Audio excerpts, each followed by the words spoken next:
Hi, this is Josh with SKAA, and in this video, I'll demonstrate some example setups that use Bluetooth in tandem with SKAA wireless technology. As a wireless audio standard, SKAA has some big advantages over Bluetooth. You get 48 kilohertz 16-bit wireless audio, and you get lower latency and better range than Bluetooth as well. The goal of SKAA is not to completely wipe out Bluetooth as a wireless standard, but SKAA does offer an additional layer of flexibility so you can create your own custom wireless audio solutions, something that may not be possible or more difficult to do with Bluetooth and Wi-Fi audio alone. SKAA and Bluetooth can actually work together using a SKAA technology called Nadja. Nadja allows you to create your own SKAA network without actually using a SKAA transmitter. Some SKAA receivers like Dillinger Labs Aquarius, Helix, and Death from Below are SKAA receivers only. They do not support Bluetooth. However, other receivers like Soundboks support Bluetooth and SKAA, and in host mode, Soundboks can function as a Nadja hub device, meaning that it can also function as a SKAA transmitter.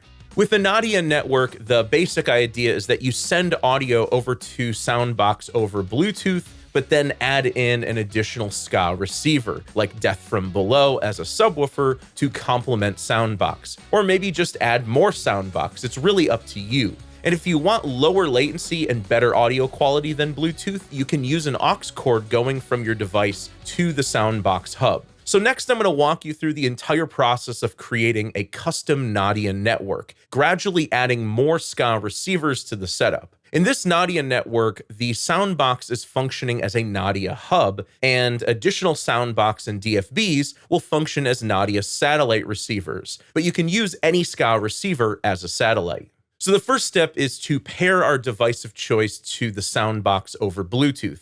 I'm going to use my iPad Pro playing music from Apple Music, but you can use any phone, tablet, or computer that has Bluetooth, which is basically all of them. Turn on the Soundboks, and for now, we can leave this in solo mode. This is the mode you'll use when you're using a single Bluetooth speaker. Then in your device's Bluetooth settings, pair the Soundboks. Once paired, you should see the Bluetooth light stop blinking, and you should hear audio playing through the Soundboks. This is likely the same way you listen to music every day with a simple Bluetooth setup. Next, let's create a Nadja network by adding in a DFB subwoofer as our first satellite receiver. On the Soundboks, change the mode from solo to host. Host is essentially just Soundboks terminology for a Nadja hub. What this does is it allows Soundboks to become a SKAA transmitter. And because DFB can bond to any SKAA transmitter, all we have to do is turn it on, and it should automatically bond to Soundboks. If not, double tap the bond button to explore, and when you get a bright amber LED, you can press and hold the bond button for a few seconds to save Soundboks to the DFB's green list.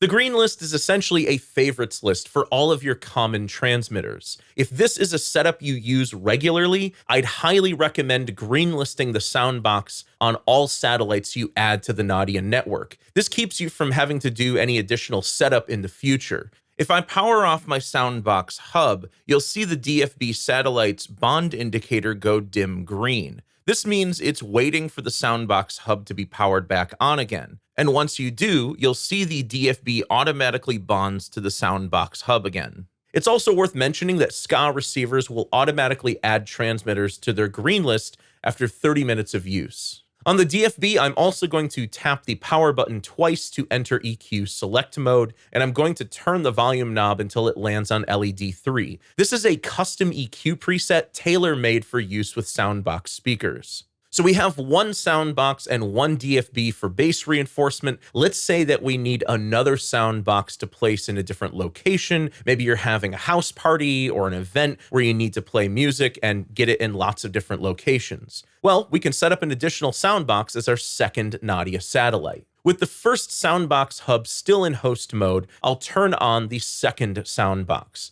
This one I'll set to join mode, which means that it's functioning as a SKAA receiver. The satellite Soundboks should automatically bond to the hub Soundboks, and if not, double tap the bond button on the back of the Soundboks to explore, and once you see a bright amber LED, press and hold for a few seconds to greenlist. You might be asking, how many receivers can I have? Well, the answer is 5, 1 hub and then up to 4 satellites. However, there are some creative ways of getting around that limitation if you need, say, a 10-speaker setup, for example. That's the magic of SKAA. Just about any custom solution can be created. You just have to know how to do it. I want to take a moment and talk about SKAA versus SKAA Pro transmitters. As a Nadja hub, the Soundboks can function as either a standard SKAA transmitter, which can send audio to up to 4 devices at once at 36 milliseconds of fixed latency, or it can operate as a SKAA Pro transmitter, which can send to up to 2 devices at once with 19 milliseconds of fixed latency.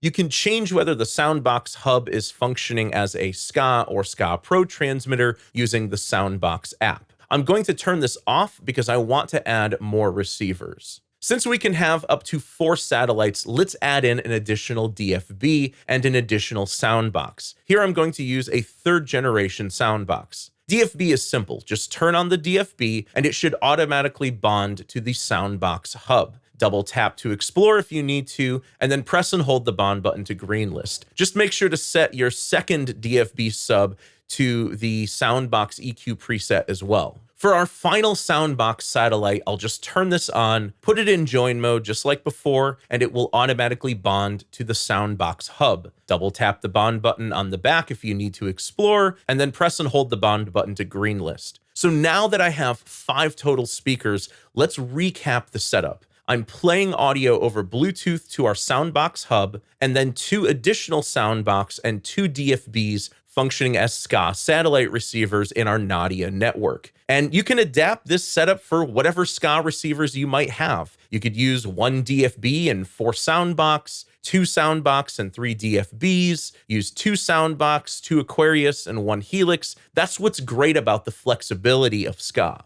Let me show you one last setup that takes Bluetooth completely out of the equation. If you have an aux cord, here I'm using one for my old iPhone 12, you can actually plug an aux cord straight into the hub Soundboks in the back, keep the hub in host mode, and everything else in the setup will work exactly the same. And if you want to avoid the Bluetooth compression and latency, this can be a great option because you're getting essentially no latency on input from the aux cord, and you're also getting better quality audio with SKAA. So that wraps up this SKAA use case guide for setting up your own custom Nadja network. If you want to learn more about SKAA and the wide range of products we have available, head over to SKAA.com or SKAAstore.com. And if you like what you see, please consider subscribing to the SKAA Sound YouTube channel to see all new overviews and tutorials for our products.